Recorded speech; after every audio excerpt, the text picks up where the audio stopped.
Welcome to a brief history of the Meetinghouse of the First Church of Christ Congregational in Farmington, Connecticut. This building is the third meeting house built by the colonial settlers of Farmington. The first was built in 1666 and was a simple fort-like building made of roughly hewn logs. It was located in the area of what is now Amistad Hall.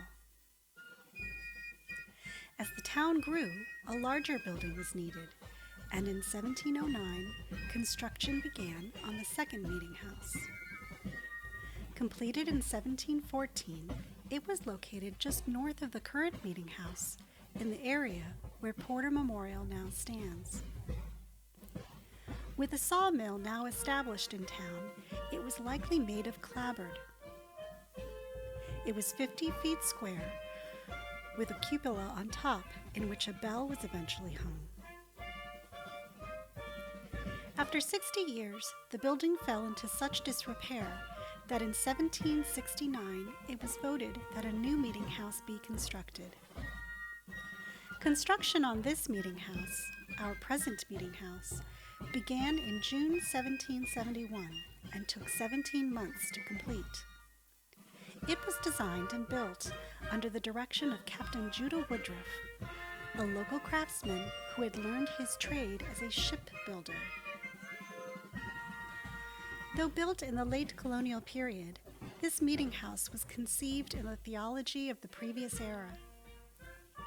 The Puritan belief in the sovereignty of God over all of life, religious, social, and political, meant that the building was used not only for religious services, but also for town meetings, court proceedings, military musters, and any other occasion where the townspeople would gather. The plainness of design and lack of ornamentation reflected the protest against the Church of England and the Roman Catholic use of iconography, symbolism, and statuary. Judah Woodruff used the same proportions for the meeting house as those for homes he built. He toured New England with his eye on design details he could incorporate. A primary example was in Boston at the Old South Meeting House. The unique contribution Woodruff made to the history of American architecture is the use of the stairways to the gallery, which are located outside of the nave, the main body of the building, so as to reduce the noise of ascending the stairs in the midst of long services. The orientation of the nave toward the long wall had both theological and practical purposes. The congregation faced east, the direction of the rising sun, and the direction of hope and new life. This orientation also allowed those assembled to be closer to the pulpit and the speaker. There have been several notable changes to the meeting house over the years. For example, the original design had box pews, similar to the ones seen here. Into each of these pews, a family brought its own chairs, blankets, and foot stoves. Larger stoves for heating were installed in the 1820s, and the current pews, or slips, were installed around the same time. The pulpit on the east wall was taken down around 1835 and replaced with a lower platform with a mahogany desk. The congregation later came to regret this change, and in 1901, the east wall was restored to its original style.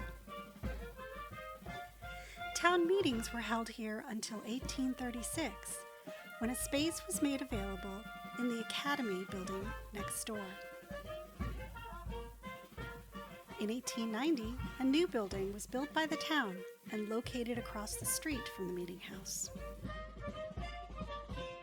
Electric lights first came to the meeting house in 1927.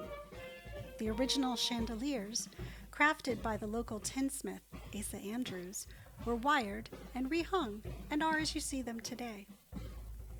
In 1976, the Meetinghouse was designated a National Historic Landmark by the U.S. Department of the Interior and the National Park Service for its significance commemorating the history of the United States of America. This Meetinghouse has seen many momentous occasions in our nation's history, from debates regarding our independence from England to the abolition of slavery. When we speak of the Meetinghouse, we are speaking of this building as a historic part of our community. Between now and November of next year, we will be celebrating this National Historic Landmark with special events to mark the 250th anniversary of the construction of this Meetinghouse, dedicated on November 25th, 1772. We hope that someday soon we will all be able to meet you here in this Meetinghouse.